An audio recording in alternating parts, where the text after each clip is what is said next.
दूसरा अध्याय, पहली आयत। हे भाइयों, तुम आप ही जानते हो कि हमारा तुम्हारे पास आना व्यर्थ न हुआ। इस पत्री के आरंभ में पौलुस 3 बार इस बात का जिक्र करता है, तो स्पष्ट है कि थिस्सलुनीके में उसका प्रवेश महत्वपूर्ण था तथा उसे यह व्यर्थ न लगा। परंतु तुम आप ही जानते हो कि पहले फिलिप्पी में दुख उठाने अर्थात सचमुच उन्होंने दुख उठाया, इन लोगों की सचमुच पिटाई हुई थी, और उस दुख सहने पर भी हमारे परमेश्वर ने हमें ऐसा हियाव दिया कि हम परमेश्वर का सुसमाचार भारी विरोध के होते हुए भी तुम्हें सुनाएं। क्योंकि पौलुस के विरुद्ध अविश्वासी यहूदियों ने बहुत झगड़ा खड़ा किया था। प्रेरितों के काम की पुस्तक बताती है कि वह विरोध में इसलिए थे कि वे उसके पीछे बड़ी भीड़ को देख ईर्ष्या करते थे। तीसरे सप्त के आते आते पूरा नगर संदेश सुनने को जमा हो गया जो पौलुस सुना रहा था, और यहूदी ईर्ष्या व जलन से भर गए। तो उन्होंने कुछ लोगों को भड़काया जो नीच किस्म के थे कि उन्हें पीटे और उनके विरुद्ध झूठ बोले और झूठे आरोप लगाएं कि वे रोम विरोधी हैं। वे रोम से विद्रोह करते हैं तथा इसके तहत उनकी पिटाई हुई। परंतु उन्होंने थिस्सलुनीके में सुसमाचार प्रचार किया। जब उन्हें पता चला कि वे बीरिया गए हैं, वे वहां भी उत्पात मचाने पहुंचे। तीसरी आयत। क्योंकि हमारा उपदेश न भ्रम से है और न अशुद्धता से और न छल के साथ है। पौलुस ने कहा, हम तुम्हारे साथ थे, हमने सीधे तौर पर तुम्हें कुछ सिखाना चाहा, तुम्हें धोखा देने का कोई प्रयत्न न किया। चौथी आयत। पर जैसा परमेश्वर ने हमें योग्य ठहराकर सुसमाचार सौंपा, हम वैसा ही वर्णन करते हैं, और इसमें मनुष्यों को नहीं परंतु परमेश्वर को जो हमारे मनों को जांचता है प्रसन्न करते हैं। इस प्रकार उनका परमेश्वर के सम्मुख एक जिम्मेदारी का भाव था। कितना महत्वपूर्ण है कि हम परमेश्वर के प्रति जिम्मेदारी का भाव रखें। मैं सोचता हूं कि आज भी यह समस्या बहुत से लोगों के साथ है। उनके हृदयों में परमेश्वर का भय नहीं है। वे दरअसल ईमानदार नहीं हैं। परमेश्वर और उसके लोगों के सामने वे छल पूर्वक व्यवहार करते हैं। पौलुस ने कहा, हमारे पास ऐसा कुछ नहीं है कि हम आपको धोखे में रखें। हम जानते हैं कि हमारा परमेश्वर हृदयों को जांचता है। उसके लिए जागरूकता और परमेश्वर के सम्मुख ईमानदारी अति महत्वपूर्ण है। 5वीं आयत में, क्योंकि तुम जानते हो कि हम न तो कभी चापलूसी की बातें किया करते थे और न लोभ के लिए बहाना करते थे। परमेश्वर गवाह है। और वे जागरूक थे कि परमेश्वर गवाह है। परमेश्वर का भय उनके हृदयों में था, और निश्चय ही यह आज हमारी आवश्यकता है कि परमेश्वर का भय हमारे हृदयों में हो। 6ठी आयत में, और यद्यपि हम मसीह के प्रेरित होने के कारण तुम पर बोझ डाल सकते थे, तो अभी हम मनुष्यों से आदर नहीं चाहते थे, और न तुमसे और न किसी से। हमने आपका सहारा नहीं चाहा। यद्यपि प्रेरित होते हुए हम तुमसे सहारा ले सकते थे, परंतु नहीं लिया। आगे लिखा है, परंतु जिस तरह माता अपने बालकों का पालन पोषण करती है, वैसे ही हमने भी तुम्हारे बीच में रहकर कोमलता दिखाई, और वैसे ही हम तुम्हारी लालसा करते हुए न केवल परमेश्वर का सुसमाचार पर अपना प्राण भी तुम्हें देने को तैयार थे, इसलिए कि तुम हमारे प्यारे हो गए थे। अब फिर यहाँ प्रेरितों के हृदय की सुंदरता को हम देखते हैं, और ताजुब नहीं कि वह इतना प्रभावी रहा। वह स्वच्छ था, ईमानदार था, और वह स्पष्ट था। वह अपने लोभ के लिए, स्वयं को धनी बनाने के लिए या अपने लिए महिमा पाने के लिए कुछ नहीं किया। वह गंभीरता से ईश्वरीय प्रेम रखता था और उनको यीशु के उस तेजोमय सत्य में लाना चाहता था जिसने उसके जीवन को बदल दिया था। 9वीं आयत में लिखा है, और इस प्रकार क्योंकि हे भाइयों, तुम हमारे परिश्रम और कष्ट का स्मरण रखते हो। यहाँ परिश्रम का अर्थ है पीड़ित हो जाने तक काम करते रहना। और आगे लिखा है कि हमने इसलिए रात दिन काम धंधा करते हुए तुमसे परमेश्वर का सुसमाचार प्रचार किया कि तुम में से किसी पर भी भार न हो। इस प्रकार वह रात दिन काम करता था ताकि अपनी आवश्यकताएं पूरी कर सके और परमेश्वर का सुसमाचार प्रचार कर सके, ताकि कोई उस पर दोष न लगाए कि पौलुस, तुम तो पैसे के लिए यह काम करते हो, तुम आते हो और बड़ी भेंट लेते हो और फिर नगर से चले जाते हो। नहीं, वो अपने हाथों से परिश्रम करता था ताकि अपनी व अपने दल की आवश्यकताओं को पूरी करे, ताकि कोई उस पर दोष न लगाए। 10वीं आयत, तुम आप ही गवाह हो और परमेश्वर भी कि तुम्हारे बीच में जो विश्वास रखते हो हम कैसी पवित्रता और धार्मिकता और निर्दोषता से रहे। मेरा अर्थ यह है कि वे साफ सुथरा व पवित्र जीवन जीते थे। वे निर्दोष होकर जीवन बिताते थे। परमेश्वर हमारी सहायता करे कि हम भी ऐसे ही हों। कोई शक नहीं कि कलीसिया की साक्षी इतनी कमजोर है आज की तारीख में। यह उन बहुतों के झूठों के कारण है जो कलीसिया की ऐसी हानि करवाते हैं। 11वीं आयत, जैसे तुम जानते हो कि जैसा पिता अपने बालकों के साथ बर्ताव करता है, वैसे ही हम तुम में से हर एक को भी उपदेश करते और शांति देते और समझाते थे। पौलुस की सेवकाई मुझे बहुत अच्छी लगती है।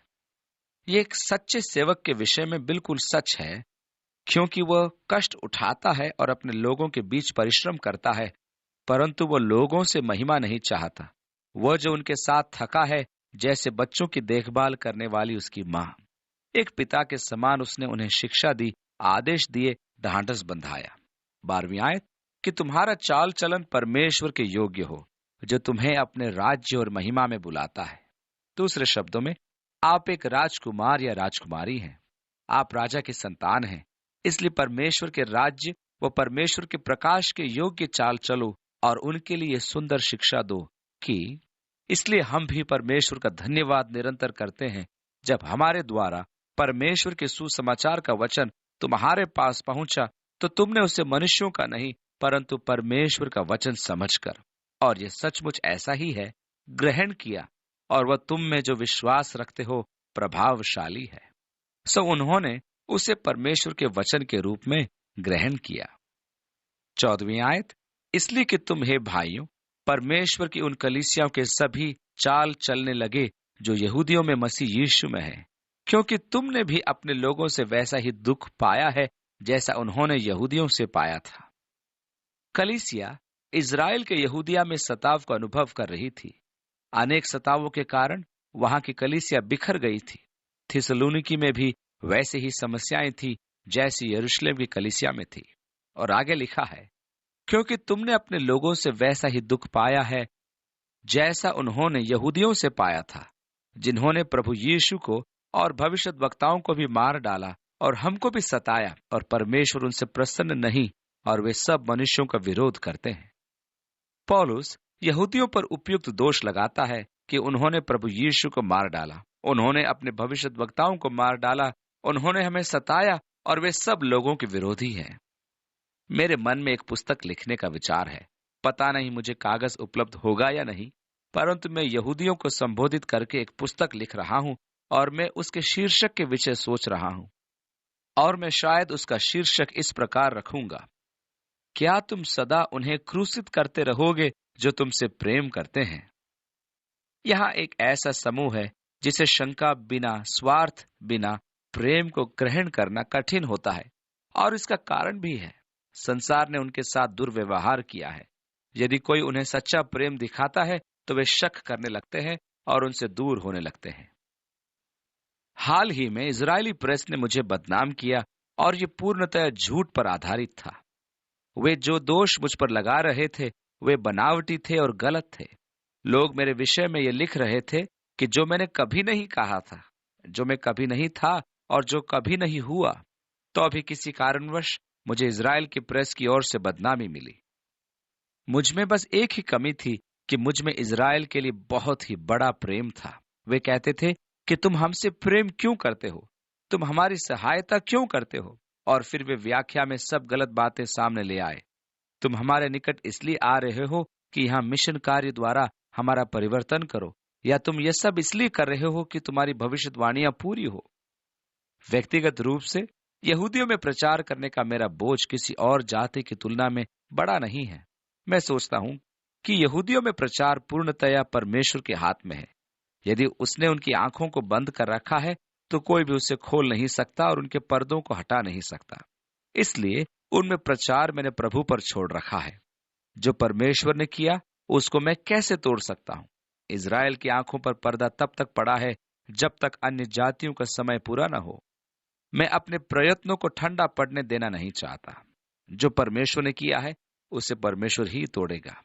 मेरी सेवकाई यहूदियों के लिए नहीं, कलीसिया के लिए है, जो सब लोगों के लिए है, क्योंकि अब न यहूदी न यूनानी न असभ्य न दास न स्वतंत्र, परंतु मसीह सब में सब कुछ है।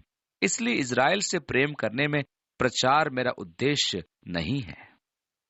मुझे निश्चय है कि जहां तक भविष्यवाणी की बात है वह परमेश्वर के हाथों में है, और जो उसने कहा है उसे वो पूरा करेगा। मुझे नहीं लगता कि मैं परमेश्वर का कोई विशेष जन हूं, और यह कि मुझे विशेष कार्य इज़राइल के लिए दिया गया है। मैं तो एक साधारण व्यक्ति हूं, और प्रभु जो कहता है उसे करता हूं।